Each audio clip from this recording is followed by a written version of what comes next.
Hello, everybody, and welcome to another episode of The Guys Who Stare at Stats. I'm Cade Kennedy alongside Connor Gray. Hey, thank you for joining us as we get ready to predict all the big New Year's Six and college football playoff games. As always, if you're watching here on Twitch, feel free to give us a follow. It's twitch.tv/NWTV7. If you're watching on YouTube, that's great as well. Feel free to subscribe, hit the like button, hit the notification bell to always know when videos come out. And hey, leave a comment below. We always love hearing from y'all. And, well, it's time to talk about the big boys, the six. There's the most important games, Connor, and, well, let's just get right into it.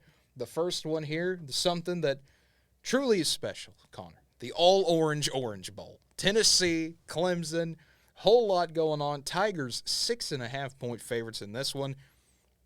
There's a reason for that. No Hendon Hooker for Tennessee, of course, due to his injury.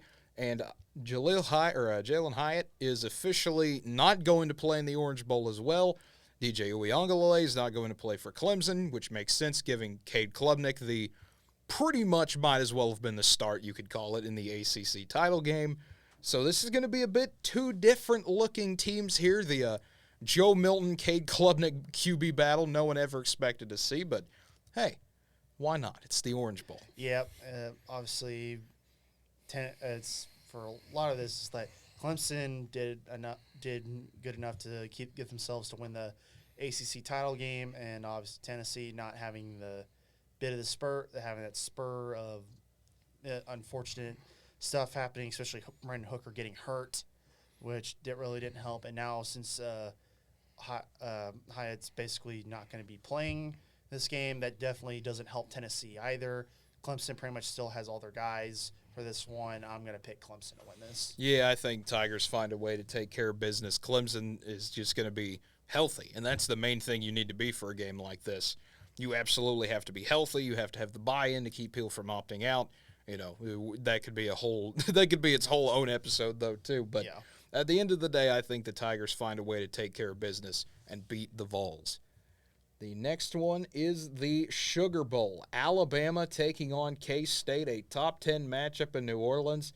Bama, a 3-point favorite in this one.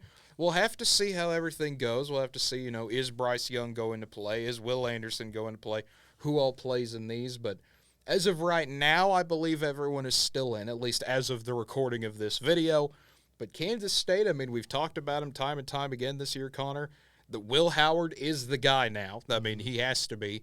And it's going to be an interesting one because K-State, they're one of those teams that is more designed to hang around long enough no matter who they're playing. They're always a tough out regardless of opponent. Mm-hmm. So I'm excited to see how this one goes. Yeah, I think in regards to offense for K-State's defense, it's not going to be any different than any of the teams they've played in the Big 12. I think K-State can handle Bryce Young for a good amount of the game. Obviously, there'll be times where Alabama will be able to get points they need on the board. And Will Howard, he's got that dog in him. I'll tell you that right now. And he's balled out, and he can play with Bryce Young. I think if Will Howard played the whole year, he'd probably have stats equal to, probably even might be a little better than Bryce Young in some regards. But Bryce Young still had a solid season, though many would say he took a slight step back, though. You could make an argument that he played just as good if not better than last year. He carried this Alabama team to a 10-2 record, though. And obviously the loss is not necessarily his fault because defense also has slightly taken a step back in certain regards. But this one's really hard to say who's going to win because K-State can literally play with anybody, and Alabama could, if they played as best as they could be undefeated right now, but that's obviously not the case for them. But I want to see Alabama lose this one, but I'm going to pick Alabama to win. I think they're just going to skid by the skin of their teeth in this one. Let me tell you a story, Connor. As an Oklahoma fan, I can tell you a Crimson team playing Kansas State is not ideal. I can tell you that right now, full stop. It is not ideal. I'll just say this to Alabama fans. Yes, Deuce Vaughn is short. Yes, it is funny to see him run. You will have 5 seconds to laugh at that until he runs for an 80-yard touchdown run. Mm-hmm. That's how this works. Get ready for the most frustrating game of your life. If you're an Alabama fan, get ready, because this is what K-State's going to do. They always do this. It doesn't matter. They're going to do one of two things. They're going to lay down and die instantly, and if they don't do that, which 95% of the time they don't, if you hit them square in the mouth, they might go away. But Will Howard is that guy. He can hang around with absolutely anyone, just take hit after hit after hit. This is what K-State thrives on. They're a physical team. They're a tough team. They're a team that can just take shot after shot and still keep coming back. At the end of the day, when all's said and done, I think it's going to happen. I think Kansas State will hang around. They'll make it a problem. They'll force Bryce Young to have to either hand the ball off to Gibbs or let him just have to sling it downfield to get into a one-on-one battle. I think Kansas State's good enough to win those battles in the secondary, and I think Kansas State does it. I think K-State finds a way to upset Alabama in the Sugar Bowl. I hope you are right about that. I think it'll be a battle. I think Alabama is not used to these type of tight games, at least winning them this season. We've seen what happened when they played, teams that are more kind of equal level to them. They got beat by Tennessee. They got beat by LSU. Teams they're slightly better than, Texas A&M and Texas. They both not, horrible. Well, Texas A&M maybe, but Texas at least, that was a bit of a different situation. But this is one that K-State, this is their MO. This is who they want to be. Alabama has struggled in this position all year. I think K-State goes out and beats them. The next one, Tulane taking on USC in the Cotton Bowl. Trojans 2.5-point favorites. Tulane looking for the ultimate statement win. USC trying to get that 12-2 season. Say, hey, what a year we've had. We were 4-8 last year. You have a Heisman winner in Caleb Williams on your side. So should be a big one in Big D. Yeah, this one definitely USC obviously not the desirable result they would have liked, especially losing to Utah in the Big Ten Pac-12 championship. They will be in the Big Ten one day. One day, but Tulane obviously coming off a good skid of games, especially winning their conference championship. Tulane deserves to be here, and I think if it comes down to who can play all four quarters well, they'll favor Tulane, because I know USC will probably jump out the gate, but they will not be able to hang around as much, able to keep that lead as much, and Tulane, I think, gets the victory. Yeah, this is another one that I think Tulane's similar to K-State, where if you just let them hang around, if you give them any confidence in this game, they will make it a nightmare. Tulane is a team that is designed to beat a Lincoln Riley team. They're a team that plays physical. They're a team that loves to run the ball. They're a team that's confident in themselves. They don't get down. They stay in the game. They just put their nose in the grass and get ready to go. And USC, I mean, they've had that trouble with those type of teams. They've struggled with Utah this season. They, gave up 45 to UCLA. Notre Dame gave them a bit of a game. Freaking Cal gave them a game. USC struggles in these type of situations because, well, every Lincoln Riley team has. You wanted to look at a better example? Tulane played Oklahoma last year. 2-10 Tulane took Oklahoma to the wire. I think Tulane will be able to do it, and I think Tulane finds a way to win in the Cotton Bowl. Mm-hmm. The next one, Penn State, Utah in the Rose Bowl. Should be a good one here. Nittany Lions and the Utes going at it, and Utah 2.5-point favorites in this one. This game is going to be a good one. Penn State obviously has played really well since the devastating loss to Ohio State, which they were in that game until a lot of things just went poorly in the last quarter, where they gave up 2 turnovers that led to touchdowns. Especially one was a fumble recovery for a touchdown. So that's something right there. Utah, obviously, on a big swing of momentum after winning the Big Ten title. Penn State, for this one, offensively, Utah is better.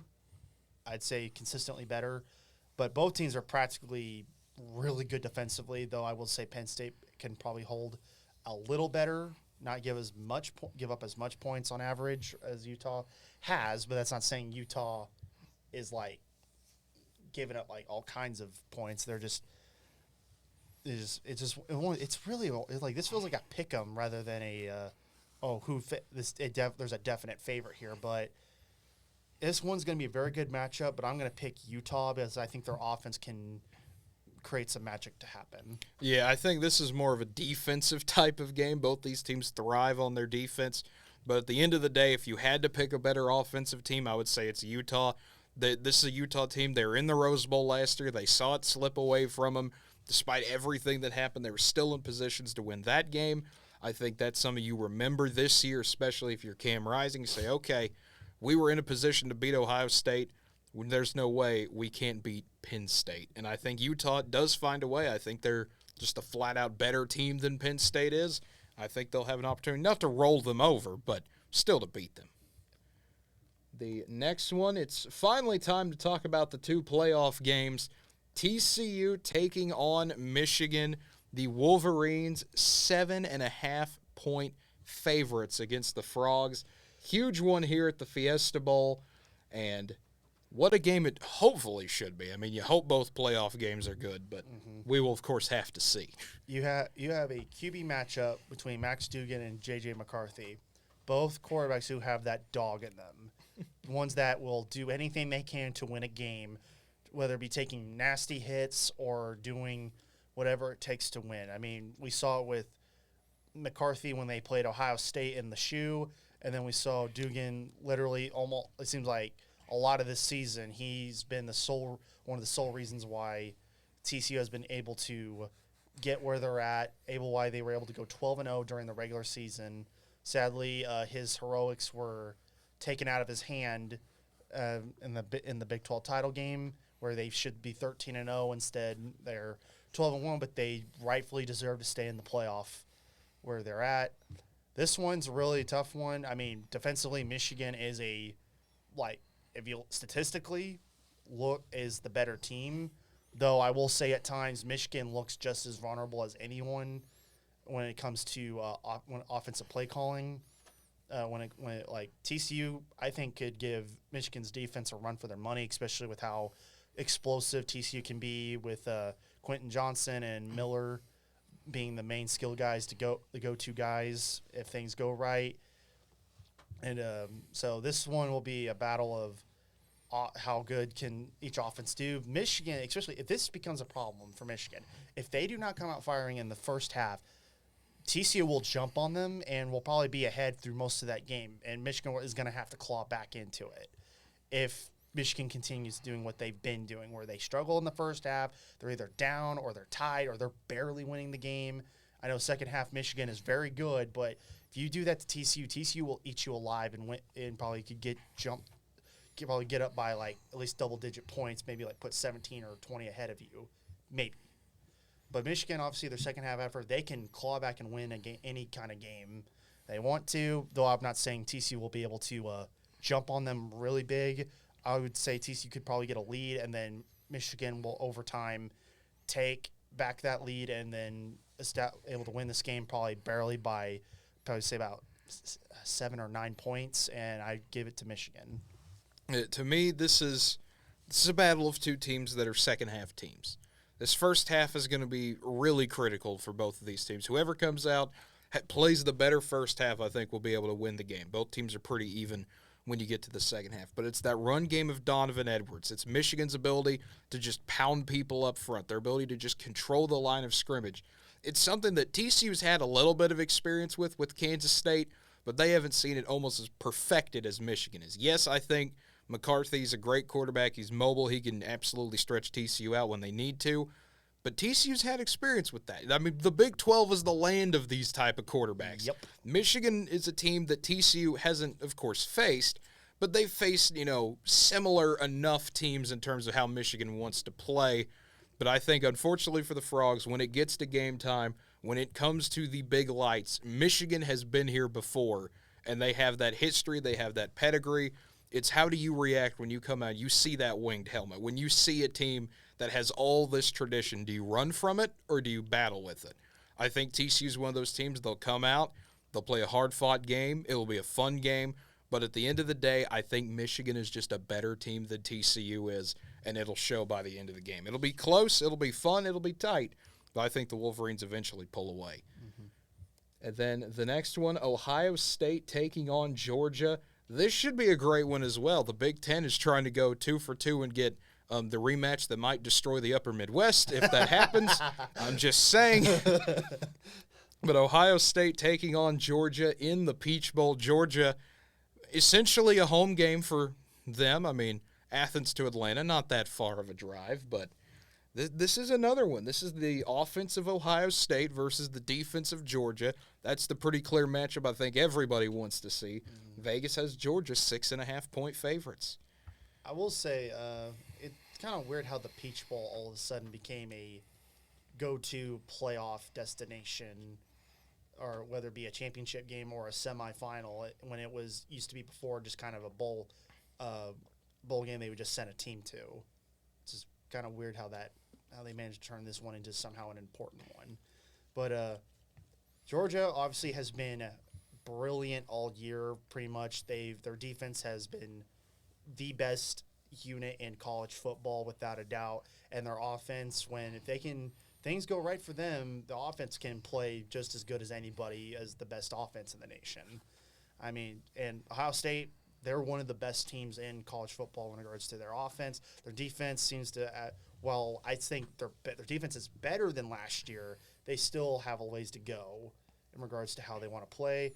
Ohio State will try to give Bulldogs a good game, but I'm sorry, but at the end of the day, Georgia is just going to overwhelm C.J. Stroud and company, and pretty much will have no issues taking care of Ohio State.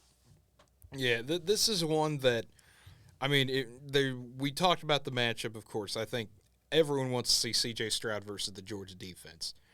Georgia's offense versus Ohio State's defense will be a completely different story, and I think that'll end up being the main key of the game. Will Stetson Bennett have to beat Ohio State by himself? Of course not. He has plenty of help. You have Brock Bowers, one of the best tight ends, if not the best tight end in just the college football, just all of college football. You have just so many weapons to go to in the run game. You don't need to have all these superstars on offense, and Georgia doesn't. They have Brock Bowers. They have a few good guys there, but they don't have anyone that makes you say, wow. But you don't need to, because Georgia's built on defense.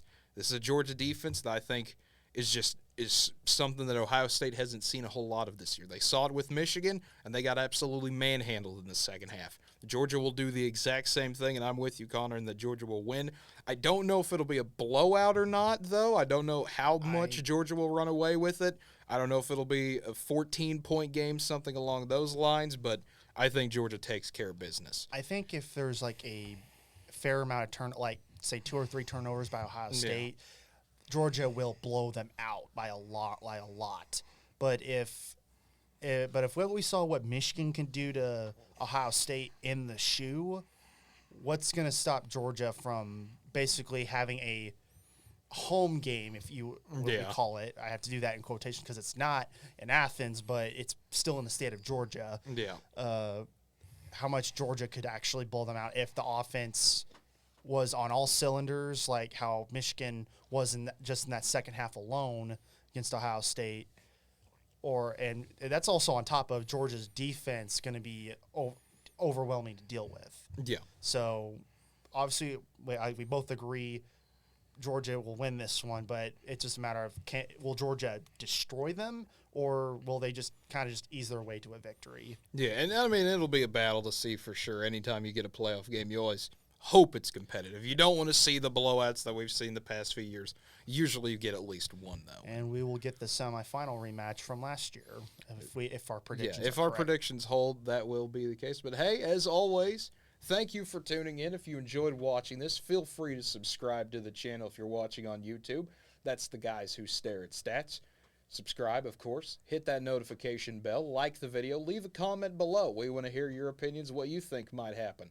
If you're watching this on Twitch or just want to follow us on Twitch, you can go to twitch.tv/NWTV7. You can follow us there.